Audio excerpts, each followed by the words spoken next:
अस्सलाम वालेकुम। Programme night addition में हम आपको खुशामदीद कहते हैं। नाजरीन, मुस्लिम लीग नवाज़ है कि नवाज शरीफ की वापसी पर हुकूमत को डराने में लगी है, जबकि हुकूमत इसके डर को अपनी ताकत बनाकर उन्हें हर सूरत खुद लाकर जेल भेजने की बात करती है, बल्कि उनके ज़मानती मियाँ शहबाज शरीफ को पकड़ने की बात की जा रही है, कार्रवाई करने की बात की जा रही है।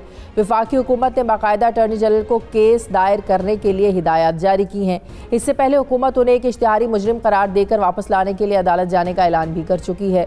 वफाकी वज़ीर इत्तलात फवाद चौधरी कहते हैं कि शहबाज शरीफ अपने भाई के ज़मानती थे, लिहाजा वो अपने भाई को वापस लाएं या फिर जेल जाएं। क्या कहते हैं फवाद चौधरी, ज़रा सुनिए। जी, हम अटॉर्नी जनरल साहब को कहा है हाई कोर्ट से दरख्वास्त करें कि शहबाज शरीफ साहब या तो नवाज शरीफ को वापस लेके आए, और अगर नहीं लेके आते तो जाली हलफनामा देने के ऊपर शहबाज शरीफ साहब के खिलाफ कार्रवाई की। अब हुकूमती कार्रवाई तो अपनी जगह, पाकिस्तान डेमोक्रेटिक मूवमेंट के सरबराह मौलाना फजलुर रहमान भी यही चाहते हैं कि पाकिस्तान नवाज शरीफ जो है वो वतन वापस आएँ। लिहाजा मौलाना फजलुर रहमान ने गुज़श्ता रोज़ पेशावर में मीडिया से गुफ्तगू करते हुए कहा कि नून लीग के कायद वापस आएँ और हम मिलकर 23 मार्च को हुकूमत के ख़िलाफ़ महंगाई मार्च करेंगे। नाज़रीन, नवाज शरीफ वापस आएंगे या नहीं? नून लीगी रहनुमा जावेद लतीफ़ कई बार ये कह चुके हैं, तारीखें दे चुके हैं कि नवाज शरीफ बहुत जल्द वापस आएंगे। ये महीनों की, हफ्तों की नहीं, दिनों की बात रह गई है। जबकि नून लीग की रहनुमा मरियम औरंगज़ेब भी इस बात को मानने को तैयार नहीं। वो कहती है कि नवाज शरीफ की तबीयत जब ठीक होगी तभी आएंगे। जावेद लतीफ़ का नाम लिए बगैर उन्होंने कहा कि जो लोग भी नवाज शरीफ की वापसी के हवाले से बयानात दे रहे हैं वो ज़ाती हैसियत में दे रहे हैं। अब मियाँ साहब वापस आते हैं या लाए जाते हैं या फिर शहबाज शरीफ के पकड़े जाने की वजह बनते हैं, ये सब अपनी जगह। लेकिन माहिरीन, जो कानूनी माहिरीन हैं, वो ये कहते हैं कि नवाज शरीफ की वापसी के लिए वफाकी हुकूमत अदालत जा ही नहीं सकती। अदालत सिर्फ नायब का इदारा जा सकता है। अब अदालत कौन जाएगा, हुकूमत या कोई और इदारा? और नवाज शरीफ खुद वापस आएंगे या फिर लाए जाएंगे? मैं बात करूँगी, मुझे मुस्लिम लीग नून के सीनियर रहनुमा खुर्रम दस्तगीर साहब ज्वाइन कर रहे हैं। अस्सलाम वालेकुम, बहुत बहुत शुक्रिया खुर्रम दस्तगीर साहब आपका। खुर्रम दस्तगीर साहब, 2 सालों के बाद जब हुकूमत ला नहीं सकी नवाज शरीफ साहब को वापस, तो अब वो चाह रहे हैं कि जो ज़मानती हैं शहबाज शरीफ साहब, उनके खिलाफ कार्रवाई की जाए, क्योंकि वो ज़मानती थे। उन्होंने ज़मानत दी थी कि नवाज शरीफ 2 हफ्तों के बाद वापस आ जाएंगे। क्या पार्टी कोई मशवरा दे रही है नवाज शरीफ साहब को कि या पार्टी में इस हवाले से कोई मुशावरत हुई है कि नवाज शरीफ वापस आ जाएं, या फिर शहबाज शरीफ भुगतने के लिए तैयार हों, उन्हें भुगतना पड़ सकता है? पार्टी इस बात पर बिल्कुल मुत्तफिक है कि मियां नवाज शरीफ तभी वापस आएंगे जब उनकी सेहत के मामलात हल होंगे और उनके डॉक्टर्स उनको अलाउ करेंगे, जो कि शहबाज शरीफ के एफिडेविट में भी लिखा है। हुकूमत का फोकस तो 4 हफ्ते पर होता है, लेकिन वहां यह भी लिखा है कि जब तक डॉक्टर्स उनको इजाजत नहीं देंगे। तो पार्टी के लिए मियां नवाज शरीफ की जिंदगी और सेहत अव्वलीन तरजीह है, और पार्टी की तरफ से एक मुतफिका एडवाइस जा चुकी है कि वो तभी वापस आए जब उनके डॉक्टर उनको इजाजत दें। जहां तक हुकूमत के ये जो पतंगे उड़ाते हैं, ये पतंगे उड़ाते रहेंगे। इनके सारे जो इंतकाम है उसका बरहाना नाच हम देख रहे हैं पिछले 3.5 साल से। उन्होंने हमारे लीडरों को 20-20 महीने, 16 महीने, 15 महीने, 11 महीने, लीडर ऑफ द ऑपोजिशन 11 महीने जेल में रहे हैं, हमजा शहबाज 20 महीने रहे हैं, साद रफीक 16 महीने रहे। उन्होंने हमारे लीडरान को जेलों में डालकर देख लिया है। हम अपने मिशन पर कायम हैं, और हुकूमत की जो इंतकामी पॉलिसियां हैं वो कानून के जरिए उसको तोड़ मरोड़ कर वो हासिल करना चाहते हैं जो अब तक अल्लाह ताला के करम से और नवाज शरीफ की क़यादत में वो हासिल नहीं कर पाए। कि मुस्लिम लीग नून मुत्तहिद है। हुकूमत अगर पतंगे उड़ा रही है तो नून लीग के जो रहनुमा है वो क्या कर रहे हैं? तारीखें तो आप लोगों की पार्टी के लोग दे रहे हैं। आज साथ ही उठते हैं, कहते हैं कि 20 जनवरी को साथ लेकर आऊंगा। जावेद लतीफ़ कहते हैं कि ये महीनों की बात नहीं है, ये हफ्तों की बात है। अगर ये दोनों सीनियर रहनुमा अगर कोई बयान देते हैं, मीडिया के साथ बात करते हैं, तो सोच समझ कर देते हैं, या आप समझते हैं उनकी ज़ाती राय है, ज़ाती हैसियत में बयान देते हैं? पार्टी लेवल पर या मियां नवाज शरीफ का कोई प्लान नहीं है इस तरह वापस आने का? देखिए, शायद मेरे दोनों सीनियर कॉलीग्स हैं, उनको मुझसे ज़्यादा इस मामले में मालूमात हों, लेकिन पार्टी के अंदर बाकायदा तौर पर इस पर कोई गुफ्तगू नहीं हुई कि कायदे मोहतरम जो हैं वो कब, उनकी क्या डेट है, हफ्ते हैं, महीने हैं। हमने उनको यही कहा है कि जब भी उनके डॉक्टर्स उनकी सेहत याबी के बाद इजाज़त दें वो तशरीफ़ लाएं, और वो खुद भी 1 मिनट से ज़्यादा भी इंग्लिस्तान में रहना नहीं चाहते, वो अपनी मिट्टी पर वापस आना चाहते हैं। यहाँ एक बहुत बड़ी हाइब्रिड निज़ाम के खिलाफ जो जद्दोजहद है वो मुस्लिम लीग नून ने की है, फिर पीडीएम के अंदर शामिल होकर की है, और आज भी तमाम जमातें जो हैं, चाहे वो पीडीएम में है या पीडीएम से बाहर हैं, वो पाकिस्तान को हकीकी मानों में जमहूरिया बनाने की जद्दोजहद कर रहे हैं, कोशिश कर रहे हैं कि जो आइंदा इंतखाबात हैं वो शफाफ और मुदाखलत से पाक हों। तो ये जद्दोजहद जारी है, उसमें अगर जितनी जल्दी हो सकेगा नवाज शरीफ वापस आकर उसकी क़यादत करेंगे। लेकिन जब तक नहीं आएंगे, हुकूमत कार्रवाई करती है शहबाज शरीफ के खिलाफ, अदालत जाने का ऐलान किया उन्होंने, तो शहबाज शरीफ तैयार हैं सजा भुगतने के लिए? जी वो बिल्कुल तैयार हैं। उन्होंने पहले भी वो 11 महीने भुगत चुके हैं नैब की हिरासत, पहले 4 महीने और फिर पिछले साल 7 महीने, जब उनको 2020 के आखिर में पीडीएम बनते ही गिरफ्तार कर लिया गया था। और उनके ऊपर जितने भी केसेस हैं वो बार बार वो पूरा केस जो नैब ने उनके ऊपर फाइल किया था, जिसमें उन्हें 2020 में गिरफ्तार किया, जब नैब में हुकूमत को पसपाई हासिल हुई और कोर्ट को लिखना पड़ा, हाई कोर्ट को, कि कोई शवाहिद नहीं दे सके, वही रद्दी का टोकरा उठाकर एफआईए में ले गए। अब कहते हैं हम केस करेंगे, इस पर भी ले जाएं अगर ये चाहते हैं। लेकिन मुस्लिम लीग नून अपने मौकफ से नहीं हटेगी और शहबाज शरीफ साहब ऑपोजिशन लीडर है। लेकिन यहाँ तो उन्हें जमानत होने की सजा काटनी पड़ेगी ना, 6 महीने की कैद होगी, जुर्माना होगा। यहाँ तो वजह कुछ और होगी ना जेल में जाने की। जी ये भी हम पिछले हर साल के आगाज में ये शोर सुनते हैं जब अदालत में ये कुछ फाइल करेंगे। अभी भी अगर आप गौर करें तो उन्होंने ये नहीं कहा कि जी हम कल फाइल करने जा रहे हैं, उन्होंने कहा जी हदायत की है, इसको देखें, आज खुद नोटिस लेने की। तो हुकूमत जो है वो खुद इस मामले में तजब्जब का शिकार है। लेकिन जब वो अदालत में जाएंगे तो हम भी अदालतों का सामना करेंगे। मियां नवाज शरीफ नैब केस में 200 से ज्यादा दफा पेश हुए थे नैब के कोर्ट के सामने, तो हमने तो कानून के सामने मेरे सरे तस्लीम खम किया है। ये जरूर है कि जहां गैर मुनसिफाना फैसले आए उनके खिलाफ एहतजाज किया है और उन पर हम तनकीद भी करेंगे। आगे बढ़ते हैं। मार्च में जो पीडीएम एहतजाज करने जा रही है, महंगाई मार्च करने जा रही है, इसकी क़यादत पीडीएम के प्लेटफॉर्म से नून लीग की तरफ से कौन करेगा? शहबाज शरीफ साहब या मरियम नवाज साहिबा? जी दोनों साथ होंगे। एक अवामी रेला है जिसमें मरियम बीबी ने भी पाकिस्तान के अवाम से बात की है। पिछले आप 3 सालों में देख रही हैं वो गिलगित बल्तिस्तान गई हैं, आजाद जम्मू कश्मीर गई हैं, उन्होंने पाकिस्तानियों को। लेकिन किसी अवामी इज्तिमा में, किसी एहतजाज में शहबाज शरीफ और मरियम नवाज साहिबा हमें कहीं एक जगह इकट्ठे एक स्टेज पर साथ नजर नहीं आए। जी इंशाल्लाह नजर आएंगे। और अगर अल्लाह ने चाहा कि अगर मियां नवाज शरीफ के जो सेहत के मामलात हैं अगर वो हल हो जाएगी तो हमारी सबसे बड़ी ख्वाहिश यही है कि खुद नवाज शरीफ उसकी क़यादत करें, लेकिन उसके लिए उनकी सेहत का दुरुस्त होना जरूरी है।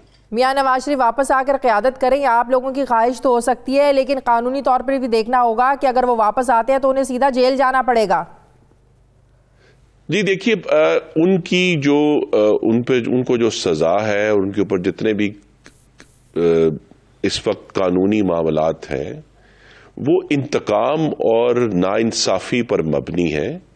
और ये अब बात जस्टिस शौकत सिद्दीकी कह चुके हैं, ये बात मरहूम अरशद मलिक कह चुके हैं, इस पर एफिडेविट्स आ चुके हैं, इस पे एक पूरा केस डेवलप हो चुका है जो कि हमारी अदलिया से ये तवक्को है कि वो इसको टेकअप करे। कि आमतौर पर यह देखा गया था, तारीख में यही रहा है कि अगर ऐसा फैसले हुए हैं जिनके जजेस के ऊपर सवालात खड़े हुए तो ना सिर्फ उन जजेस को बर्खास्त किया गया बल्कि उनके फैसलों को रिमांड किया गया कि भाई दोबारा ट्रायल करें। यहां अदलिया ने ये स्टेप नहीं लिया, लेकिन जो मियां नवाज शरीफ की कन्विक्शन है उसके ऊपर बहुत बड़े सवालात हैं। और खुद आज के वजीर इत्तलात आपको मालूम है यूसुफ रजा गिलानी के मामले में फरमा चुके हैं कि कन्विक्शन क्या होती है। सही, ठीक है, थोड़ा सा आगे बढ़ते हैं। और मिनी बजट के खिलाफ आप लोग शोर मचाते हैं, ऑपोजिशन शोर मचाती है, लेकिन जिस दिन पेश हुआ ऑपोजिशन लीडर शहबाज शरीफ मौजूद नहीं थे, पीपल्स पार्टी के चेयरमैन बिलावल भुट्टो जरदारी मौजूद नहीं थे। अवाम के हुकूक की बात तो करते हैं, लेकिन जो फोरम है अवाम के हुकूक के लिए आवाज़ उठाने का, वहाँ आप लोग मौजूद नहीं होते, आपके लीडर्स मौजूद नहीं होते।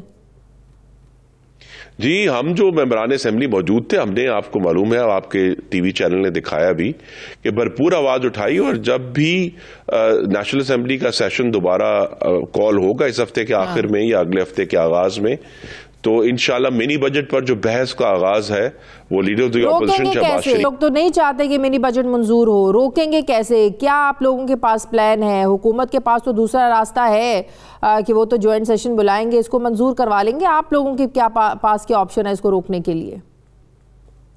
जी ऑप्शन यही, देखिए ऑप्शन बड़ा, पहला तो हमारा फर्ज ये है जिस पर हम काम कर रहे हैं कि जिस तरह पिछले जॉइंट सेशन में मुस्लिम लीग नून की 100% हाजिरी थी, यानी तमाम के तमाम अरकान कौमी असम्बली और तमाम अरकान सेनेट वहां 101 भी गैर हाजिरी नहीं थी। तो एक तो हम अपनी हाजिरी को इंशाल्लाह यकीनी बनाएंगे, और दूसरा यह कि जो हमेशा इशू है कि जो हुकूमत की इस वक्त हलीफ जमाते हैं उनके साथ ये गुफ्तगू जारी रखेंगे कि भाई ये मिनी बजट तो पाकिस्तान की आवाम जो पहले ही गले कट गए, अब आखिरी खून का कतरा भी निकालने का इरादा है, तो इस गुनाह में हिस्सा मत डालें और इस हाकमियत का जनाजा जो इमरानी जनाजा है उसको मजीद कंधा ना दें।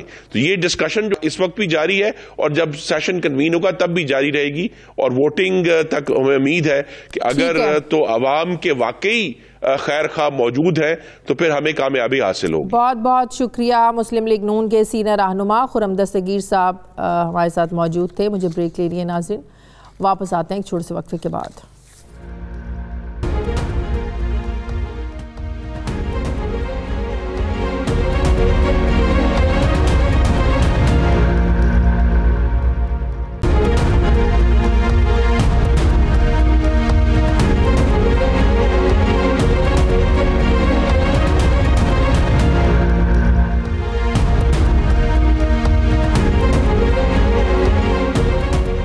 ब्रेक के बाद एक बार फिर से आपको खुशामदीद कहते हैं नाज़रीन। वज़ीर-ए-आज़म इमरान खान ने आज इस्लामाबाद में पाक चीन बिज़नेस फोरम से खिताब करते हुए कहा कि हमारा मुल्क एक ज़रई मुल्क है, मगर आज हमारी ज़राअत का जो हाल है ये सबके सामने है कि मौजूदा के दौर की टेक्नोलॉजी को इस्तेमाल किया जा रहा है। क्या कहा प्राइम मिनिस्टर ने आज, ज़रा सुनिए।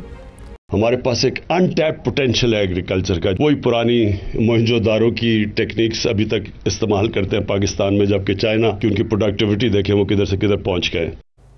नाज़रीन, एक तरफ वज़ीर-ए-आज़म इमरान खान ज़राअत की तरक्की पर ज़ोर देते हैं और अपनी काबीना की मीटिंग में ये कहते हैं कि ज़राअत पर ज़्यादा से ज़्यादा तवज्जो दी जाए, मगर दूसरी तरफ जहाँ किसानों को पानी के मसाइल हैं वहाँ अच्छा बीज और खाद ना मिलने की बहुत सी शिकायतें भी हैं। इस वक्त मुल्क भर में ख़ास तौर पर सिंध और पंजाब में यूरिया खाद का बदतरीन बहरान पैदा हो चुका है। ना किसान को यूरिया खाद मिल रही है और ना ही किसान फसलों में डाल पा रहे हैं, जिसकी वजह से माहिरीन अब ये कह रहे हैं कि इस बार गंदम की फसल कम पैदा होगी। यूरिया खाद ना मिलने की वजह से किसान आज बहुत परेशान है और जहाँ कहीं इसे खाद नज़र आती है वहाँ किसान क्या हाल करते हैं। पंजाब में भी सूरत हाल कुछ मुख्तलिफ नहीं है, यहाँ भी खाद की अदम दस्तियाबी की वजह से किसान बहुत परेशान है। अब अगर हुकूमत किसानों को खाद नहीं देगी, अच्छा बीज उन्हें मैसर नहीं होगा, पानी भी दस्तयाब नहीं होगा, तो ज़राअत का शोबा किस तरह से मुल्क की मईशत को सहारा दे पाएगा। और फिर सबसे अहम बात कि अगर इस साल गंदम की पैदावार कम होती है तो क्या इस बार फिर हमें गंदम इंपोर्ट करनी पड़ेगी। मैं इसी पर बात करूंगी।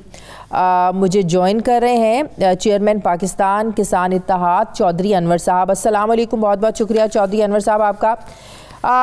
क्या वजूहात सामने आई हैं कि आप लोगों को यूरिया खाद नहीं मिल पा रही है, जिसकी वजह से अभी जो मैं मनाजिर भी दिखा रही थी और बहुत जगहों के वाक़यात सामने आए हैं कि जहाँ कहीं कोई किसान देखता है कि खाद का ट्रक ट्रॉली जा रही है तो लूट मार शुरू कर देते हैं। क्यों आप लोगों को इसकी फराहमी मुमकिन नहीं हो पा रही है? बड़ा अच्छा सवाल किया जी आपने। गुजारिश ये है कि किसान लूट मार नहीं करते। जो भी खाद का ट्राला आता है महकमा ज़राअत उसे बताता है किसानों को कि ट्राला आ गया, और लंबी लंबी लाइनें लग के शाम को एक बोरी फी किसान मिलती है। अच्छा, आज से पहले जब गंदम की काश्त शुरू हुई थी तो डीएपी की अभी यही आलम था, डीएपी खाद नहीं मिल रही थी। पंजाब में 80% गंदम बगैर डीएपी के काश्त हुई है। जिस खेत में डीएपी की 1 बोरी 1.5 बोरी इस्तेमाल हुई है उसकी पैदावार 40 मन से ऊपर आएगी, और जिस खेत में डीएपी इस्तेमाल नहीं हुई उसकी पैदावार 20 से 22 मन आएगी। नहीं, मुझे एक बात बताएं कि फी एकड़ डीएपी नहीं, फी एकड़ डीएपी के कम से कम 1 थैले की जरूरत होती है, लेकिन जो मैं पढ़ रही थी कि फसल बढ़ने के दौरान 1 से 1.5 बोरी, 1 से 1.5 बोरी फी एकड़, और फसल बढ़ने के दौरान भी 3 थैलों की जरूरत होती है। और आपको आगे ये बताऊं जी, जब फसल बढ़ती है उस दौरान भी 3 थैलों की जरूरत होती है। देखिए जी, शुरू में डालनी पड़ती है डीएपी जमीन में, हाँ, काश्त के दौरान जमीन में दबानी पड़ती है, और उसके बाद फिर जरूरत पड़ती है यूरिया की। यूरिया गंदम की ग्रोथ करता है, बढ़ोतरी करता है।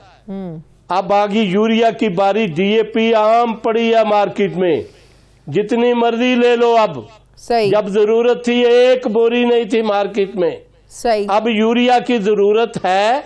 ये 15 से 20 फरवरी तक जरूरत रहेगी, जो कि 1 भी बोरी मार्केट में नहीं है। अब हो ये रहा है कि यूरिया की कोई कमी नहीं है, स्टोर भरे पड़े हैं, ट्राले आ रहे हैं रोज यूरिया के लोड होके। तो कहां जा रहे हैं?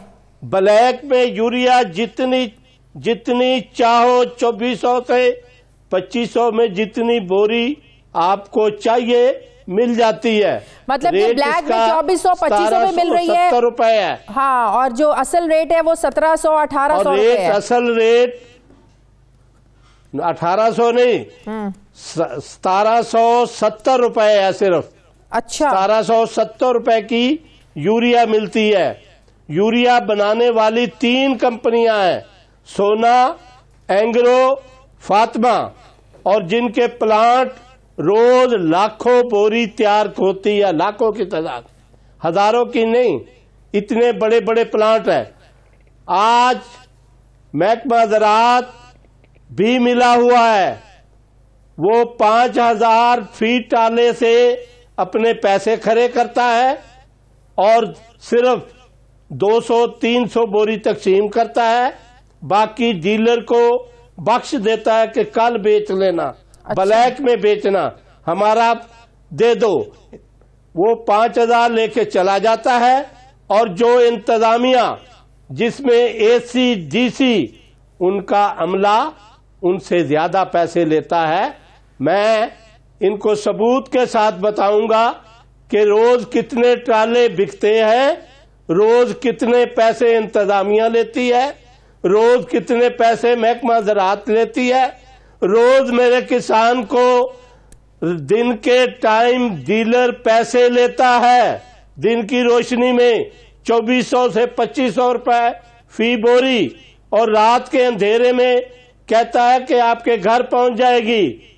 वो रेडी पे, रक्षे पे, डाले पे लोड करके रात को उसके घर, उसके फार्म पे पहुंचा देता है। कोई शार्टेज यूरिया की नहीं है। यूरिया अच्छा, इसका मतलब जखीरा अंदोजी हो रही है, और ये 2 महीने शार्ट रहेगा। आगे मेरी बात सुनो जी, आगे मेरी बात सुने। ये 2 महीने नहीं मिलेगा यूरिया। ये कमाई लगी हुई है इंतजामिया की, ये कमाई लगी हुई है महकमा ज़राअत की, ये कमाई लगी हुई है डीलर की, ये कमाई लगी हुई है कंपनी वालों की।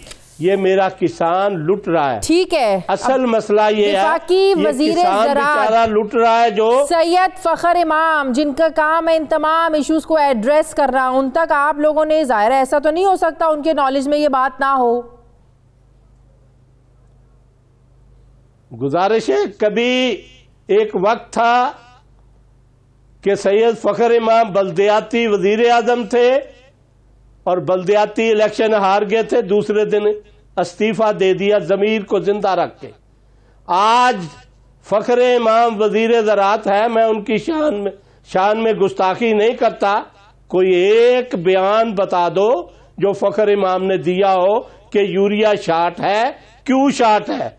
एक बयान भी। सूबाई वजीर गर्देदी साहब हैं, कोई उनका एक बयान दिखा दो कि उन्होंने कहा कि वाकया यूरिया शार्ट है। वजीर बोलते नहीं, नौकरियां लगी हुई हैं, गाड़ियों पे झंडे लगे हुए हैं, पाकिस्तान जिंदाबाद, मेरा किसान रुल रहा है। ये सबसे बड़ा नुकसान आइंदा गंदम का होगा कि गंदम की पैदावार आधी आएगी पैदावार हदफ के जो कि मुताबिक नहीं इमरान होगी, खान की हुकूमत टारगेट के मुताबिक नहीं होगी और मजबूरन इंपोर्ट करनी पड़ेगी, तो इंपोर्ट करनी पड़ेगी ना मैडम। जो गंदम इंपोर्ट करती है बाहर कायदे आजम की तस्वीर वाला नोट नहीं चलता, वहां पे डॉलर चलते हैं। क्या इनके पास डॉलर है? क्या इनके पास इतने डॉलर है कि गंदम मंगवा सके? जब गंदम ही आधी होगी तो इमरान खान की ये अपोजिशन जो कहती है मार्च में मार्च करेंगे, ये बगैर मार्च के चला जाएगा। तो आप ये भी साथ आने वाली हुकूमत भी कोई आप साथ ये भी इंदिया दे रहे हैं कि कम पैदावार होने की वजह से इस बार गंदम महंगी भी हो सकती है। वो जब इस कौम को आटा नहीं मिलेगा, वो गरीब सबसे 3 चीजें ज्यादा खाता है, आटा, घी, चीनी, और तीनों चीजें मौजूदा हुकूमत ने डबल रेट पे कर दी है, तो फिर बगावत तो होगी। भूखा सड़कों पे आएगा, लेकिन भूखा सड़कों पे जब आएगा तो क्या होगा? चौधरी साहब, हुकूमत तो इस बात का बहुत ज्यादा क्रेडिट लेती है, हुकूमत बड़ा अपने आप को ये क्रेडिट देती है कि हमारे दौरे हुकूमत में किसान जितना खुश है इससे पहले कभी नहीं था। ये बड़े बादशाह लोगों की हुकूमत है। वो 2400 वाली डीएपी का रेट आज 9000 रुपए है।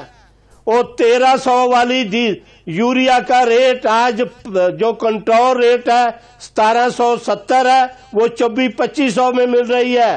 वो 5 रुपए यूनिट बिजली वाला आज 22 रुपए यूनिट हो गया। किसान खुशहाल हो गया, किसान खुशहाल बहुत हो गया। और मेरा किसान की माली हालत पाकिस्तान की तारीख में आज तक इतनी बुरी नहीं हुई जो आज है। वो नई फसल काश्त करने के काबिल ही नहीं रहा। लेकिन हुकूमत ये भी कहती है, क्रेडिट लेती है कि हमारे कपास की पैदावार बहुत ज्यादा हुई है, रिकॉर्ड इजाफा हुआ है। कपास काश्त कहाँ थी? कितनी हुई है कपास? कपास तो सिंध में काश्त है, पंजाब में तो काश्त ही बहुत थोड़ी है। ये क्रेडिट ही ले रहे हैं। अब देखो, फवाद चौधरी इनका वजीर है, बड़ा इज्जतदार वजीर है, कहता 3 रुपए की जो गोली है वो अगर 7 रुपए की हो गई है तो कौन सी क़यामत आ गई है। बहुत ये उसने बयान दिया ना कि 3 रुपए की जो इंसानी दवाई है, गोली है, वो 7 रुपए की आ गई, हो गई है, तो कौन सी क़यामत आ गई है। हमने आपके सारे सवालात जो आपने सामने रखे हैं, ब्रेक के बाद हमारे साथ वफाकी वज़ीर ज़राअत सैयद फ़खर इमाम साहब मौजूद होंगे। आपने जो सारे सवालात रखे हैं, जो आपके कंसर्न्स हैं, हम कोशिश करेंगे कि इन तमाम सवालात को उनके सामने रखें। नाज़रीन, मुझे ब्रेक लेनी है, ब्रेक के बाद सैयद फ़खर इमाम साहब मेरे साथ होंगे। वापस आते हैं वक्फे के बाद।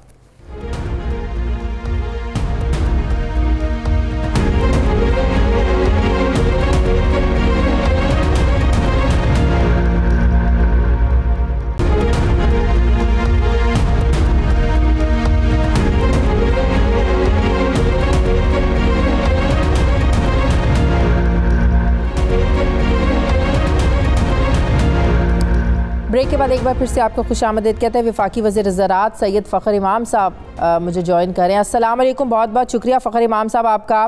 फ़खर इमाम साहब, किसान बड़ा नाराज़ है।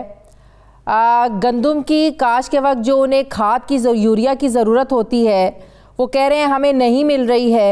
ऐसा नहीं है कि यूरिया अवेलेबल नहीं है, ज़ख़ीरा अंदोज़ी हो रही है, ब्लैक में मिल रही है, इंतज़ामिया मिली हुई है, महकमा ज़राअत मिला हुआ है, रात के अंधेरे में उन लोगों को पहुंचाई जाती है जो उनको इजाफी पैसे देते हैं।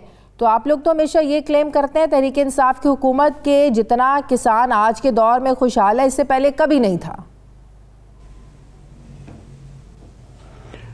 देखिए जी, जो आपने बात की इसमें कुछ चीज़ें तो ऐसी हैं जो कि उस तरीके से नहीं हो रही जो कि होनी चाहिए थी। पर हमें जब ये देखते हैं कि पिछले साल भी हमारी अल्लाह ताला की मेहरबानी से पाकिस्तान तहरीक इंसाफ की जो पॉलिसी मेकिंग थी, और इसमें ख़ास तौर पे honourable prime minister Imran Khan साहब ख़ुद इसमें दिलचस्पी लेते रहे और मुतवातिर वो ख़ुद भी मीटिंग्स होल्ड करते रहे। हम लोग वफाक के हर हफ्ते या हर 10 दिन के बाद सूबाई हुकूमतों के साथ ये ऑन गोइंग हमारी एक एक्सरसाइज है जो पहले कभी नहीं हुई, उसकी मॉनिटरिंग के काश्तकार के लिए हम हर सहूलत जो है वो फराहम करने की पूरी कोशिश करें। और ये पिछले साल भी हमने ये एक ट्रैक एंड ट्रेस सिस्टम शुरू किया था कि जो खाद की प्योरिटी है, जो खाद की क्वालिटी है और जो खाद का जो एक उसकी इफ़ेक्टिवनेस है काश्तकार के लिए, उसमें इजाफा किया जाए। और हमने काफ़ी हद तक पिछले साल 11 लाख टन हमारी टोटल सीड की रिक्वायरमेंट है पाकिस्तान की, जिसमें से 5,38,000 पिछले साल सर्टिफाई की थी। हमारे फेडरल सीड सर्टिफिकेशन डिपार्टमेंट ने इस साल 6 लाख और तकरीबन 30,000 टन सर्टिफाई किया है। अब वो जो उसकी डिस्ट्रीब्यूशन होती है, क्योंकि कंपनीज के थ्रू होती है, तो काश्तकारों तक हमने कोशिश की है कि वो क्वालिटी सीड और प्योर सीड जो है जिस हद तक हम पहुंचा सके, हमने उसमें काफी तगोदे किया। खाद तो कम नहीं है ना, खाद जो टारगेट चाहिए जितनी होनी चाहिए, अगर खाद उतनी है तो ब्लैक में क्यों मिल रही है? जो 1700 की बोरी आपको मिलनी है वो मिल रही है 2,500 की। गुजारिश है कि हमारे वफाक के जो ऑनरेबल मिनिस्टर हैं इंडस्ट्रीज के, उन्होंने ये बार बार प्रेजेंटेशंस किए हैं आपके कौम के सामने भी, अवाम के सामने, ख़ास तौर पे काश्तकारों को बताया है कि हमारी पैदावार में कमी नहीं हुई, बल्कि पिछले साल से हमारी जो पिछले साल तकरीबन 60 लाख टन इसकी जो हुई थी प्रोडक्शन यूरिया की, वो इस साल 3 लाख टन उसमें इजाफा हुआ है। पर यह बात ज़रूर ठीक है कि इस वक्त काश्तकार हमारे जो हैं गांव में, कस्बों में, शहरों में और जहां वो लेने जाते हैं वहां वो फरावानी से तो बिल्कुल नहीं, बल्कि वहाँ कई जगह तो उनको खड़े होके, तो ये तो सिस्टमैटिकली एक तरीका कार आप लोगों को वजह करना चाहिए ना कि अगर टारगेट के से ज्यादा इसकी पैदावार है खाद की, तो फिर तो किसान को इस तरह तंग होना ही नहीं चाहिए। ये गुजारिश ये है कि ये जो जिम्मेदारी होती है हमारे जो सूबाई हुकूमतें हैं उनकी क्योंकि वो फील्ड में होते हैं, हम वफाक में तो हमारा जो कोशिश ये इसीलिए हम कर रहे हैं इसकी मॉनिटरिंग के काश्तकार तक ये जो सहूलत है उसको पूरी तरह पहुंचाने की कोशिश की जाए। और उसमें चंद अफराद हमारे मुल्क में ऐसे हैं जो हर वक्त ये फ़ायदा, कभी चीनी में, कभी आटे में, जैसे कराची में आटा 450 का मिल रहा है, पंजाब में 20 किलो का जो थैला है पंजाब में, और केपी में 1100 के। तो ऐसे ज़ख़ीरा अंदोज़ तो हमारे बदकिस्मती से इस कौम में ऐसे लोग आ जाते हैं जो विंडफॉल प्रॉफिट्स के लिए। पर आपकी बात दुरुस्त है कि कुछ काश्तकारों को ये चीज़ें जो हैं ख़ास तौर इस वक्त यूरिया, क्योंकि पाकिस्तान में जो कीमत है यूरिया की, हमारा जो 1768 का रेट है पर बैग, दुनिया में तो इस वक्त 10,500 से लेके 11,000 तक बैग है। तो कुछ लोग ऐसे भी हैं जिन्होंने मेरे ख्याल में पहले शुरू में फ़ायदा उठाते हुए शायद इसको मुल्क से बाहर भी निकाला, और जैसे मैंने कहा विंडफॉल प्रॉफिट्स के लिए। पर अब बहुत ही ज्यादा ऐसे लोगों के खिलाफ फखर इमाम साहब कार्रवाई होनी चाहिए, नंबर एक। नंबर 2, अगर इस बार ज़ाहिर है बवाई हो चुकी है, जब फसल तैयार होती है उसके लिए यूरिया चाहिए, वो जब प्रॉपर मिकदार में नहीं मिलेगा। अभी मेरी बात हो रही थी चेयरमैन पाकिस्तान किसान इत्तेहाद चौधरी अनवर साहब से, वो कह रहे थे कि इस दफ़ा फिर जो टारगेट है आपका गंदम की पैदावार का वो कम होगा, वो टारगेट आप लोग अचीव नहीं कर सकेंगे, फिर मजबूरन हमें बाहर से इंपोर्ट करनी पड़ेगी। इंपोर्ट ज़ाहिर है पाकिस्तानी रुपए में तो नहीं होती, डॉलर की उसके लिए चाहिए, एक हैवी अमाउंट चाहिए। आपको पता है कि हमारे इकोनॉमी क्राइसिस किस तरह चल रहे हैं, डॉलर की तो ऑलरेडी हमें ज़रूरत होती है, तो कैसे फिर ये आप लोग मैनेज करेंगे?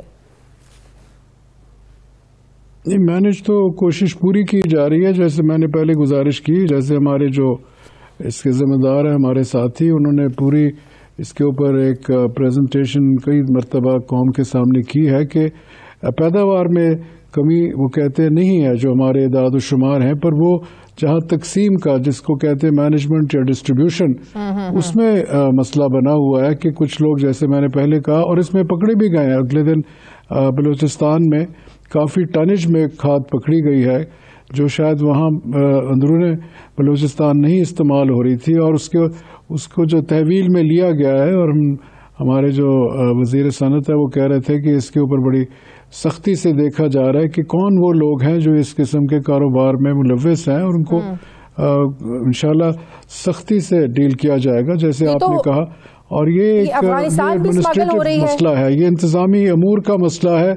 और हमारी सूबाई हुकूमतें, आज भी प्राइम मिनिस्टर ने इसके ऊपर, हम सब वहाँ बैठे हुए थे और सूबाई हुकूमतों के चीफ मिनिस्टर्स भी थे, उनके साथ चीफ सेक्रेटरीज भी थे, और हमारे जो बाकी जो जिम्मेदार लोग हैं, और उस पर बात यही हो रही थी कि दो चीज़ों को हमने बड़ा कंट्रोल करने की कोशिश की जा रही है कि एक स्मगलिंग ना हो, और नंबर 2 ज़ख़ीरा अंदोज़ी जो है वो काफ़ी हद तक कम की जाए। तो इसके ऊपर हुकूमत जहाँ तक इसका ताल्लुक है, पिछले साल हमने जो की थी, हमारे पास इस वक्त भी जो ज़ख़ीरा है पिछले साल से वो तकरीबन 12 लाख टन ज़्यादा है। हमारे पास आज 44 लाख टन स्टॉक में है, 9 लाख टन हम इम्पोर्ट करेंगे। और हमारे पास जो गंदम जो है 40,000, अगर इसकी रिलीज़ डेली होती है 5 दिन हफ्ते में, तो हमारे पास ज़ख़ीरा जो है वो जून 10 तक है। तो कमी कोई नहीं है गंदम की पाकिस्तान में, और हम कैरी ओवर स्टॉक्स में जाएंगे जब नया क्रॉप आएगा। पर यह बात ठीक है कि अगर हमारी जिस तरह खाद का जो एप्लीकेशन है वो अगर उस हद तक ना हुई तो 28.9 मिलियन टन जो हमारा टारगेट है, शायद उसमें वो ज़ाहिर अचीव नहीं हो सकेगा। प्राइम मिनिस्टर खुद कह चुके हैं कि अफगानिस्तान स्मगल हो रही है। पड़ता है, बहुत ज़रूरी है कि हमें इस चीज़ को मद्देनज़र रखते हुए हम फुली इन द पिक्चर है, और हम बल्कि रोज़मर्रा हमारी यही कोशिश होती है कि जहाँ जहाँ भी इस मसले को हम काश्तकार के लिए आसानी पैदा कर सके, हम पूरी तरह करने। और इसके ऊपर हमारे पास जो इंफॉर्मेशन आती है वो हमें तकरीबन हर पॉइंट का पता होता है कि जहाँ से ट्रक्स निकलते हैं और जहाँ जा रहे हैं, उसका एक पूरा सिस्टम, एक साइंटिफिक सिस्टम पहली दफ़ा हमने इवॉल्व किया है। और हमारे जो एडमिनिस्ट्रेटर्स हैं फील्ड में, डिस्ट्रिक्ट एडमिनिस्ट्रेशन है, डिप्टी कमिश्नर्स है, असिस्टेंट कमिश्नर्स हैं, लेकिन फ़खर इमाम निज़ाम है। तो वो जहाँ तक तकसीम का ताल्लुक है उसमें इसके बावजूद प्राइम मिनिस्टर साहब ने, फ़खर इमाम साहब कहा कि आम आदमी की जो खाद है वो मुकर्रर नर्ख पर दी जाए। लेकिन इसके बावजूद प्राइम मिनिस्टर साहब ने कहा कि गैर कानूनी तौर पर इसकी जो तरसील है खाद की अफगानिस्तान हो रही है, इसको रोकने के लिए इकदाम किए जाएं। तो अगर इतना सिस्टमेटिक है आप लोगों का निज़ाम, तो फिर तो इस पर काबू पाना को मुश्किल नहीं होना चाहिए आप लोगों के लिए? पहले हुई थी, शायद थोड़ी बहुत हो रही हो, पर इसके ऊपर पूरा एक सिस्टम इवॉल्व किया गया। इसमें 3-4 एजेंसीज इन्वॉल्व होती है हमारे बॉर्डर सिस्टम्स पे। तो पूरी कोशिश की जा रही है वफाक की सतह पर, ख़ासतौर जो हमारे एंटी स्मगलिंग के पूरे इदारे हैं वो काम कर रहे हैं। और इसके साथ जो तकसीम करने वाले लोग हैं हमारे अजला में, उनके ऊपर भी ये जिम्मेदारी आयद की गई है। और वहाँ वो उन्होंने FIRs भी काट रही हैं कई लोगों के खिलाफ जो समझते हैं कि ज़ख़ीरा अंदर। पूरी कोशिश की जा रही है कि काश्तकार के लिए सिर्फ उसके हद तक नहीं कि अगर पैदावार में इजाफा होगा तो तमाम तर मुल्क को फ़ायदा होगा। ठीक है, बहुत बहुत शुक्रिया। वफाकी वज़ीर ज़राअत सईद फ़खर इमाम साहब मेरे साथ थे। मुझे ब्रेक लेनी है नाज़रीन, वापस आते हैं एक छोटे से वक्फे के बाद।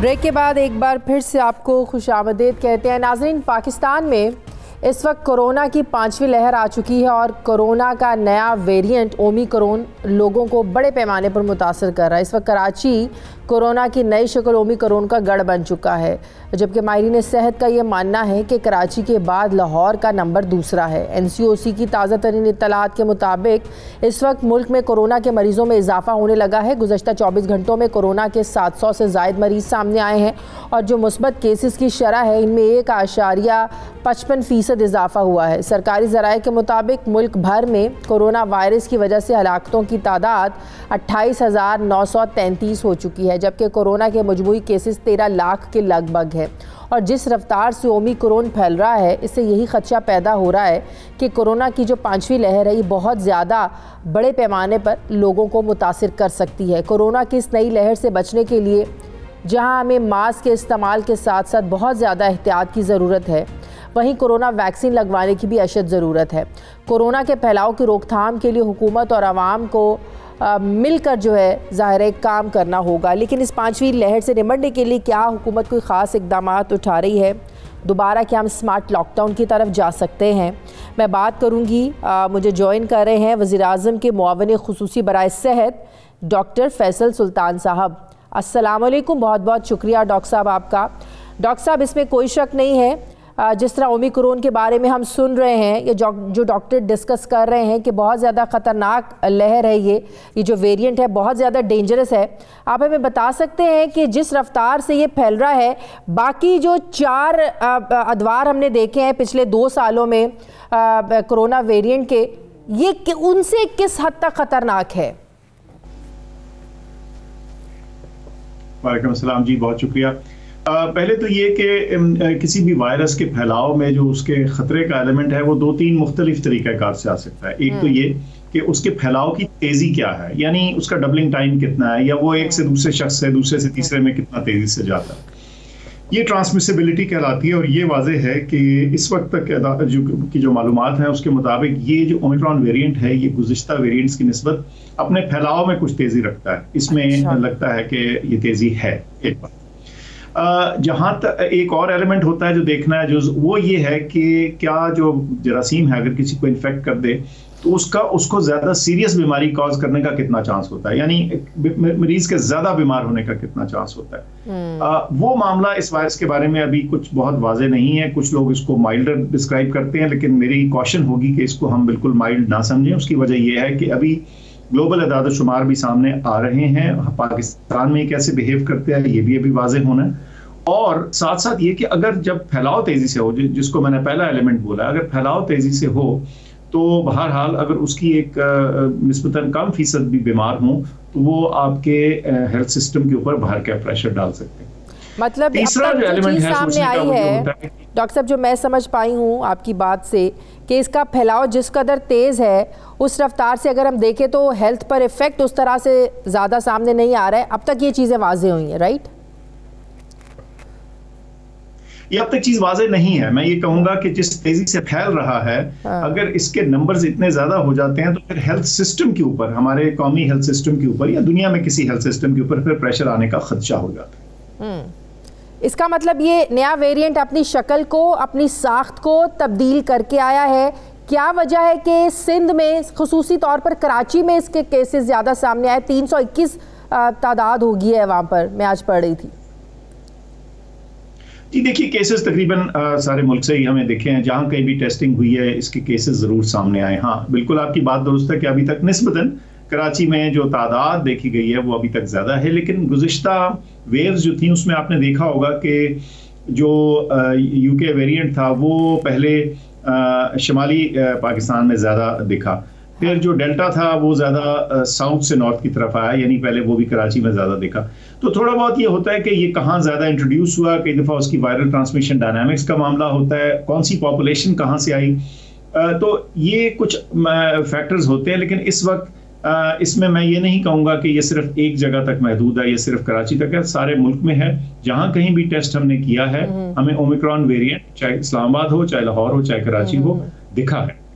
डॉक्टर साहब, कुछ लोगों में मैंने ये भी खौफ देखा है ये ओमिक्रॉन के बाद कि जिनकी 2 डोजेस कंप्लीट हो चुकी, फिर उनमें ये पता नहीं उन्हें मशवरा दिया गया डॉक्टर्स की तरफ से या खुद से वो ये सोच रहे हैं कि जो बूस्टर है उसके बाद लगा लिया जाए 2 डोजेस के बाद भी, ताकि वो इससे महफूज रहें। ये दुरुस्त है हमारी हेल्थ के लिए? कुछ ऐसे है कि अवलीन तरजीह तो बाहर के इस वक्त हमारी पब्लिक हेल्थ के पॉइंट ऑफ व्यू से ये होगी कि वो तमाम लोग जिनको अभी 1 डोज भी नहीं लगी वो कम से कम लगवा लें।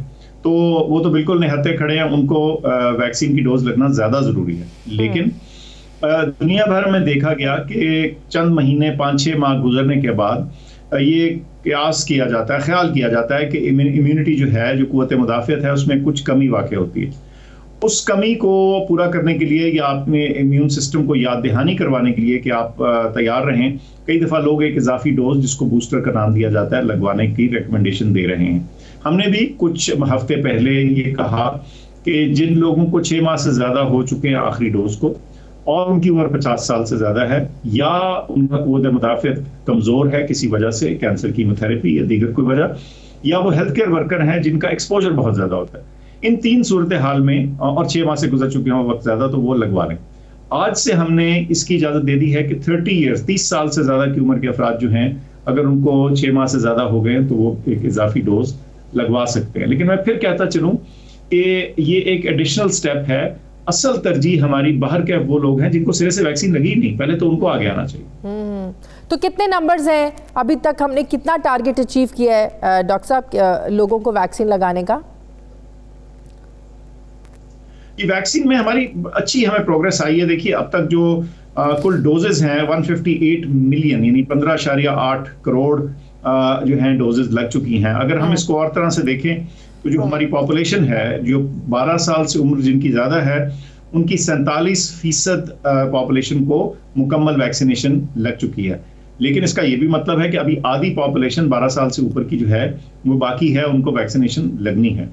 अगर हम इसको एक और तरीके से देखें कि अगर वो पॉपुलेशन, वो तमाम अफराद जिनको कम से कम एक डोज लग चुकी है यानी या मुकम्मल लग चुकी है या कम से कम एक डोज लग चुकी है, तो उनकी उस पॉपुलेशन वो 64% लोग हैं ऐसे जिनको कम से कम एक डोज लग चुकी है। तो प्रोग्रेस तो बहुत अच्छी हुई है और मैं समझता हूँ इसमें मैं सबको सराहना चाहूँगा जो हमारे वैक्सीन का सिस्टम है सारे मुल्क भर में, और प्रोक्योरमेंट से लेके इसकी सप्लाई चेन तक और लगाने तक। लेकिन अभी कुछ राह बाकी है और ये वेरिएंट जो है नए किस्म के, ये हमें खुदा न खास्ता परेशान ना करें। इस वजह से हमें ज़्यादातर पॉपुलेशन को वैक्सीन लगवा लेनी चाहिए। और ये भी बात दुरुस्त है कि जो लोग वैक्सीनेशन लगवा चुके हैं, मैं सिर्फ पाकिस्तान की बात नहीं कर रही हूँ, ऑल ओवर द वर्ल्ड, कि जो ये 5वां वेरिएंट आया है सामने, नया वेरिएंट सामने आया है, ये पहली वैक्सीन इसके लिए भी मौसर साबित होगी, क्योंकि बहुत से तज्ज़िये मैंने सुने, बहुत से तबसरे मैंने सुने, बहुत इस पर मैंने ब्लॉग्स पढ़े कि पहली वैक्सीन जो है वो उसका कोई असर नहीं रहा, जैसे जैसे वेरिएंट्स बदलते जाएंगे पहली वैक्सीन का जो असर है वो ख़त्म हो जाएगा, उसका कोई फ़ायदा नहीं रहेगा। नहीं, ऐसे नहीं है। अभी तक जो तमाम एनालिसिस आया है उससे एक चीज़ तो वाज़ेह है कि वैक्सीन जो लगी हुई है, अभी तक की जो वैक्सीन हैं वो आपको कम से कम बीमारी के ज़्यादा सख्त असरात से बचाए रखती हैं, उसमें उसकी प्रोटेक्शन कायम रहती है। अगर इन्फेक्शन हो भी जाए तो कम से कम आप ज़्यादा बीमार नहीं होंगे। सही। तो अभी स्कूल्स वगैरह आप लोगों ने एक हफ्ता और आप लोग ऑनलाइन क्लासेस की तरफ आ गए हैं सिर्फ ओमिक्रॉन के खदशे के पेश नज़र, क्या ये मजीद बढ़ भी सकती है एक्सटेंशन? स्कूलों के मामले में जी ये जब हमने एजुकेशन सेक्टर से बात की थी तो हमारी राय तो ये थी कि छुट्टियां शुरू ही जनवरी के पहले हफ्ते से की जाएं, क्योंकि हमें कुछ अंदाज़ा था एदाद शुमार को देखते हुए कि शायद इस वक्त ये सर्ज जाए। तो हमारा ये था कि जब छुट्टियां करनी ही हैं तो माइट एज वेल ऐसे टाइम पे की जाएं जब बीमारी के लिए भी छुट्टी की जा रही हो, तो ताकि लॉस कम हो। बहरहाल एजुकेशन के एक्सपर्ट्स जो हैं उनके कुछ स्केड्यूल्स थे, कुछ उनका एक रिदम था, इसके तहत कुछ ने छुट्टियां पहले की। पंजाब में कहीं फॉग के मसाइल थे, दीगर प्रोविंसेस के दीगर कुछ तरजीहाती, बाहर क्या कुछ छुट्टियां हो चली और शायद कुछ आगे वो देखेंगे। लेकिन हम समझते हैं कि ये बीमारी का जो फैलाव इस वक्त है आइंदा आने वाले हफ्ते 10 दिन में इसमें तेजी ही आएगी।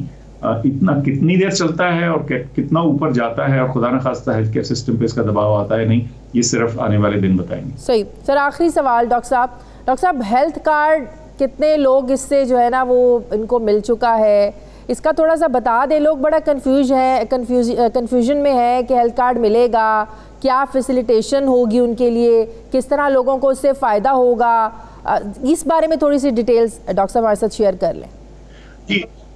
जी, हेल्थ कार्ड में ऐसा है कि शुरू में जब ये हेल्थ कार्ड शुरू हुआ चंद साल पहले, तो इसमें सिर्फ जो निस्बतन माशी तौर पर कमज़ोर लोग थे ये उनके लिए टारगेट किया गया था और KP और पंजाब में मुख्तलिफ जगहों में ये चीज़ लॉन्च हुई।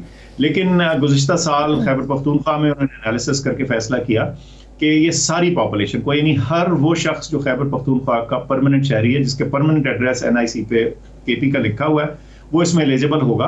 और यही जो एलिजिबिलिटी है अब पंजाब भर में और फेडरल टेरिटरीज में गिलगित बल्तिस्तान, AJK और इस्लामाबाद कैपिटल टेरिटरी में कर दी गई है। और ये इसका जो इतलाक है 1 जनवरी से शुरू हो चला है और पहला जो क्वार्टर है 2022 का, उसके अंदर इंशाल्लाह ये तमाम जो सिटीजन्स हैं वो इसमें एलिजिबल हो जाएंगे। अच्छा, वो एलिजिबिलिटी क्या है? वो ये है कि चंद मखसूस कंडीशंस, जिसमें अस्पताल दाखिल होना पड़ता है, जिसमें ऑपरेशन शामिल हैं, बहुत सारी मेडिकल कंडीशंस, डायलिसिस है, दीगर ट्रीटमेंट्स हैं जो बहुत महंगे और तकलीफदेह होते हैं लोगों के लिए, उसमें एक मैक्सिमम कवर 1 मिलियन यानी 10 लाख रुपए पर खानदान पर ईयर तक वो इस चीज़ को अवेल कर सकेंगे। और आपको सिर्फ उस सूबे का जहां ये चीज़ इस सर्विस का इतलाक हो चुका है उस सूबे का परमानेंट एड्रेस चाहिए होगा आपके NIC पे, और आप उन अस्पतालों में जा सकेंगे जो पैनल के ऊपर मौजूद हैं इस प्रोग्राम के। अच्छा, उसमें प्राइवेट हॉस्पिटल्स भी होंगे हर सूबे में? प्राइवेट भी शामिल है, पब्लिक भी हैं जी, दोनों तरह के अस्पताल हैं और ये आवाम की चॉइस होगी वो कहाँ जाना चाहिए। और आपने एक दफा फिर रिपीट कीजिएगा, एक कार्ड की लिमिट क्या है सर? 1 मिलियन जी, 10 लाख 10 लाख रुपए पर खानदान। और इसकी वैलिडिटी क्या होगी? ये एनुअली रिन्यू होता चलेगा जी, हर साल ये रिन्यू होता चले जाएगा। जो प्रेजेंट कॉन्ट्रैक्ट है ये तो 3 साल का है, लेकिन ये जो है ये हर साल जो सिटीजन है उसको कुछ नहीं करना, वो जब तक ये कॉन्ट्रैक्ट चल रहा है और ये जब तक प्रोग्राम चल रहा है तो इंशाल्लाह जो हमारे शहरी हैं जो उन इलाकों में हैं जो कवर्ड है तो उनको इसकी सहूलियात मुयसर रहेंगी। एज टू एज वेरी करता है ये सबके लिए? मतलब कि एक फैमिली है, मियाँ बीवी हैं, उनके 4 बच्चे हैं, सबके लिए 10-10 लाख की वैलिडिटी होगी? नहीं जी, कुल एक खानदान है, मिसाल के तौर पे मियाँ बीवी है और उनके 3 बच्चे हैं, तो ये 5 अफराद जो हैं वो इस 1 मिलियन में 10 लाख में ये इनकी टोटल कलेक्टिव कैप है, यानी इससे ज्यादा नहीं जाएगी। इस तक 1 लाख तक 10 लाख तक का जो कवरेज है पर खानदान। उस खानदान में अगर 3 लोग हैं या 4 लोग हैं उससे फर्क नहीं पड़ता। अच्छा। लेकिन अगर खानदान जैसे नादरा के खानदान की लिस्ट में लिखा हुआ है तो बस फिर वो सारा खानदान उस एक कवर में आ जाए। सही, बहुत बहुत शुक्रिया। वज़ीर आज़म के मुआविन खुसूसी बराए सेहत डॉक्टर फैसल सुल्तान साहब मेरे साथ हैं। नाज़रीन, हमारे प्रोग्राम का वक्त खत्म हो गया, फीडबैक ज़रूर दीजिएगा, अपना ख्याल रखिएगा, मुझे इजाज़त दीजिए, अल्लाह हाफिज़।